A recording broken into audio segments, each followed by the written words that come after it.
Welcome to Lakshmi அம்மா kitchen. இன்றைக்கி ஆடி அமாவாசைக்கான special தாங்க. எங்கள் வீட்டில் ஆடி அமாவாசைக்கு என்ன செஞ்சேன்றதை பார்க்கலாம் வாங்க. பாருங்கள், நல்லா ரவையும் சேமியாவும் வச்சு பால் பாயசம் பண்ணியிருக்கேன்.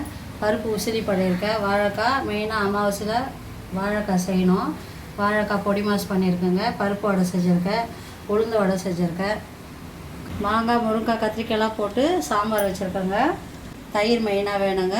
சாம்பார் காயெல்லாம் அரிஞ்சு வச்சுருக்கேன்.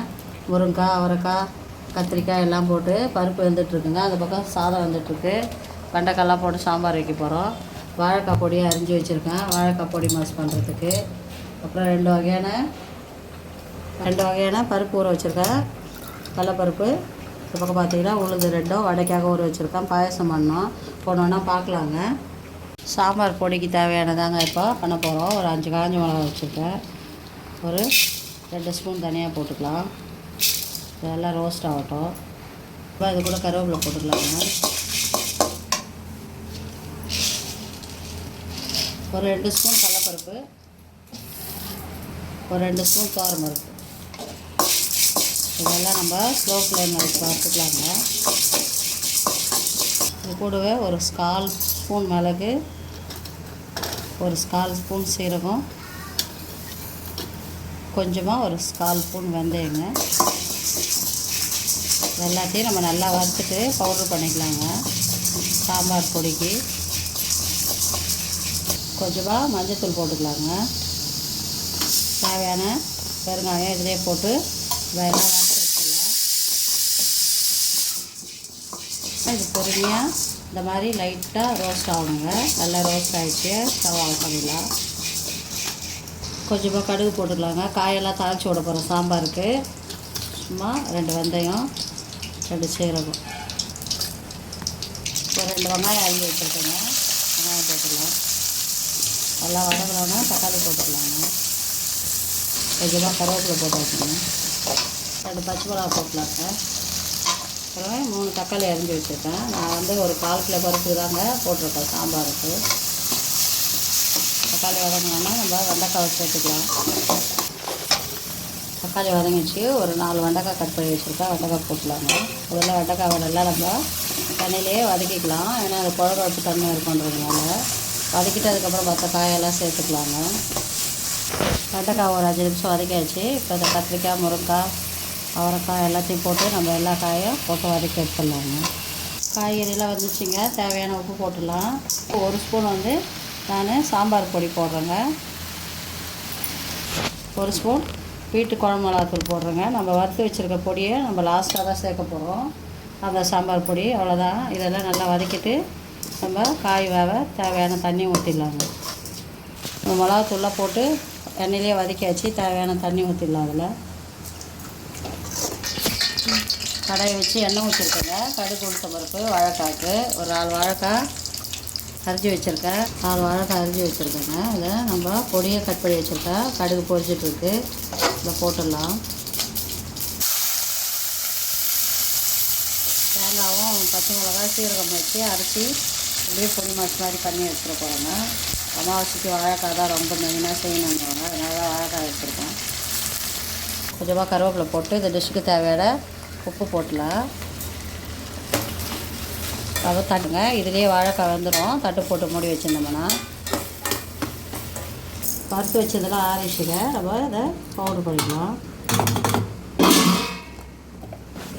அரைச்சாச்சுங்க. கொஞ்சம் குறைப்பாக தான் அரைச்சிருக்கோம். இந்த மொத்த பொடியும் போட போகிறதில்ல. சாம்பார் இறக்கும் போது ஒரு 2 ஸ்பூன் பொடி போட்டு நெய் ஊற்றி நம்ம இறக்கிடலாங்க. சாம்பார் ரொம்பவே டேஸ்ட்டாக இருக்கும். மற்றதெல்லாம் மூடி வச்சுட்டு எப்போ தேவையோ அப்போ சாம்பார் வைக்கும்போது யூஸ் பண்ணிக்கலாங்க. வாழைக்காய்க்கு தேவையான ஒரு 4 பத்தை தேங்காய் வச்சுருக்கேங்க. ஒரு 3 பச்சை மிளகா போட்டிருக்கேன். இதுவாக சீரகம் சேர்த்துக்கலாம். இதை அரைச்சி வாழைக்காய்க்கு நம்ம பொடி பண்ணி போட்டுடலாங்க. சீரகமும் தேங்காயும் பச்சை மிளகாவும் அரைச்சாச்சுங்க. இந்த பக்கம் பார்த்திங்கன்னா வாழைக்காய் தட்டு போட்டு மூடி நல்லா வந்துடுச்சிங்க. வாழைக்காய் நம்ம தண்ணியே ஊற்றலைங்க. அப்படியே தட்டு போட்டு மூடி வேக வச்சுதான் நல்லா வெந்திருக்கு பாருங்கள். இதை போட்டு நம்ம ஒரு பரட்டி எடுத்துடலாங்க. 5 நிமிஷம் சிம்லே வச்சுருந்து எடுத்துக்கலாம். ஏன்னா அந்த பச்சையாக போட்டிருக்க பச்சை மிளகா, தேங்காயெல்லாம் கொஞ்சம் நமக்கு குக் ஆகணுங்க, வேகணும். அதுக்காக தான் பொடி மாஸ் சூப்பராக உதிரியாக ரெடி ஆகிடுங்க. வாழைக்காய் பொடி மாசு நமக்கு வாழைக்காய் எல்லாம் ரெடி ஆகிடுச்சுங்க. அவ்வளோதான், ஸ்டவ் ஆஃப் பண்ணிடலாம். வாழைக்காய் பொடி மாசு ரெடிங்க. காயெல்லாம் நல்லா வந்துடுச்சு கொதிச்சு. இப்போ இந்த டைமில் சாம்பாருக்கு தேவையான புளி ஊற்றிடலாங்க. காயெல்லாம் நல்லா வந்த பிறகு தான் புளி சேர்க்கணும். கொஞ்சம் நேரம் கொதித்தோடனே நம்ம பருப்பு சேர்த்துக்கலாம். புளி ஊற்றி கொதிச்சிச்சு காயெல்லாம், நம்ம இப்போ பருப்பில் சேர்த்துடலாங்க. அந்த காயெல்லாம் இப்போல்லாம் ஊற்றியாச்சுங்க. சாம்பார் நல்லா இன்னும் கொஞ்சம் நேரம் கொதிச்சுதுன்னா நம்ம ரெடி பண்ணி வச்சுருக்க சாம்பார் பொடியை போட்டு நெய் ஊற்றி ஸ்டவ் ஆஃப் பண்ணிட வேண்டியதாங்க. சாம்பார் ரெடி ஆகிடும். சாம்பார் ரெடி ஆகிடுச்சிங்க. நம்ம அரைச்சி வச்சுருக்க அந்த பொடியை ஒரு 2 டீஸ்பூன் அளவு இந்த மாதிரி பேலர் எல்லாம் தூவி போட்டுருங்க. ஏன்னா கட்டி கட்டி ஆகிடும், அப்படியே போடக்கூடாது. சாம்பார் பொடி கட்டி ஆகிடும். கொத்தமல்லி போட்டுடலாங்க.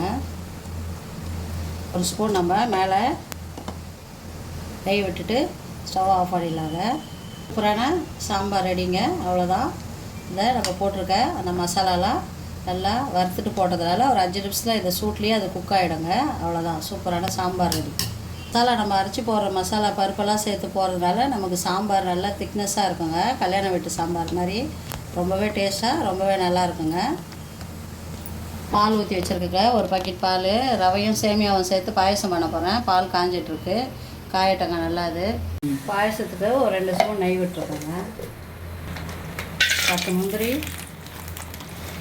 10 திராட்சை போட்டுடலாங்க. அது சேமியா போட்டு வறுத்துடலாங்க. சேமியா நல்லா வறுந்தோடனே நம்ம கொஞ்சமாக ரவையை சேர்த்து இது கூட வறுத்துப்போங்க. சேமியாவும் ரவையும் சேர்த்து பாயசம் பண்ணும்போது ரொம்ப நல்லா இருக்குங்க. பால் நல்லா கொதிச்சிட்ருக்கு. நல்லா பச்சை வாசனை போகிற அளவுக்கு பால் நல்லா காயணுங்க. சேமியா வறுந்துச்சுங்க. நம்ம கொஞ்சமாக இது கூட ரவை சேர்த்துக்கலாம். இதே சேர்த்து நல்லா வறுத்துடலாங்க. நல்லா வறுந்துச்சுங்க. ஸ்டவ் ஆஃப் பண்ணிடலாம். பால் நல்லா காஞ்சோட நம்ம இந்த பாலில் அதை சேர்த்துக்கலாங்க. இந்த சேமியாவையும் ரவையும். பால் இது பக்கம் நல்லா கொதிச்சிட்ருக்கு. இன்னும் நல்லா காயணும் கொஞ்சம் நேரம். பால் நல்லா காஞ்சிச்சு. சேமியாவை ரவையும் இதில் சேர்த்துடலாம்.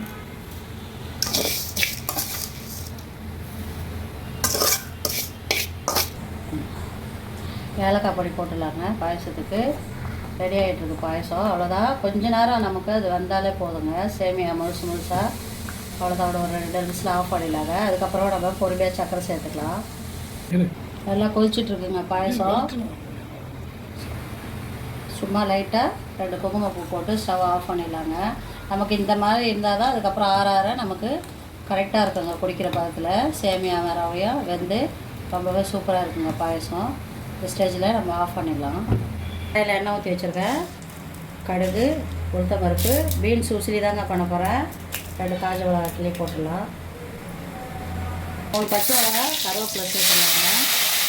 ஒரு 4 கிலோ பீன்ஸு பொடியாக அரிஞ்சு அலசி வச்சுருக்கேன். அதையும் அதை சேர்த்துடலாங்க. வெங்காயம் சேர்க்கணும், அந்த மறந்துட்டேங்க. அதுக்குள்ளே பீன்ஸ் போட்டேன். கொஞ்சமாக ஒரு வெங்காயம், சின்ன வெங்காயம் அரிஞ்சு வச்சுருக்கேன். போட்டு நம்ம இதை வந்து தண்ணி ஊற்றுறது அவசியம் இல்லைங்க. உப்பு போட்டு தட்டு போட்டு மூடிட்டா வெந்துடும்.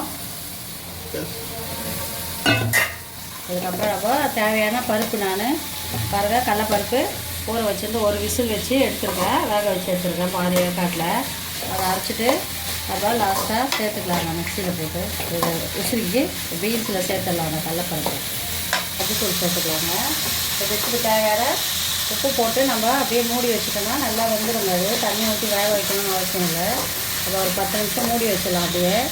அதுக்கப்புறம் நம்ம பருப்பு போடலாங்க. உசிலிக்கு அந்த கடலைப்பருப்பு அரைச்சி பீன்ஸ் உசிலி ரொம்பவே நல்லா இருக்குங்க. பீன்ஸ் நல்லா வெந்துச்சுங்க. தட்டு போட்டு மூடி வச்சுருந்தேன் 5 நிமிஷத்தில். பாருங்கள் காய் நல்லா வெந்திருக்கு.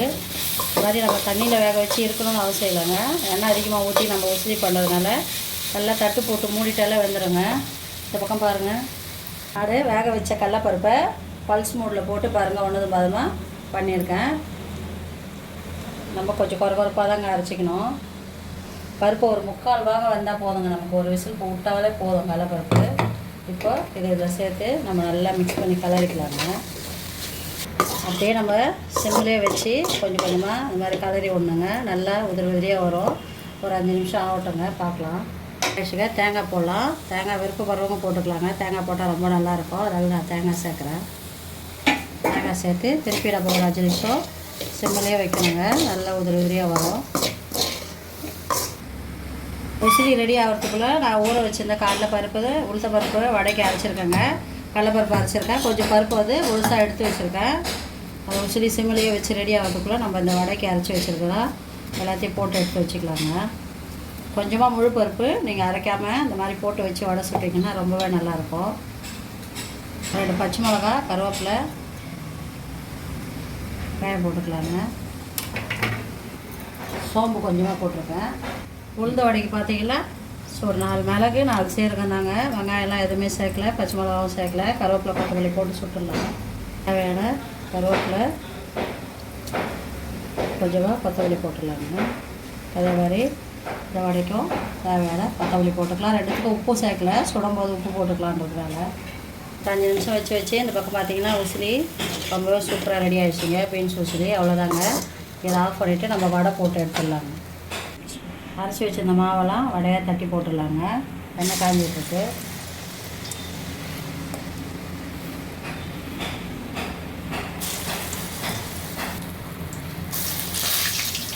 ஃபஸ்ட்டு போட்ட வடையெல்லாம் சுட்டு எடுத்தாச்சுங்க. இது 2வது போட்டிருக்கேன். அவ்வளோதான். இந்த உளுத்த வடை ரெடிங்க. இதுக்கப்புறம் நம்ம பருப்பு வடை போட்டுடலாம். எல்லாம் நல்லா கலந்து விட்டாச்சுங்க. உப்பு போட்டு பருப்பு வடைக்கு இதை நம்ம தட்டி போட்டுடலாம்.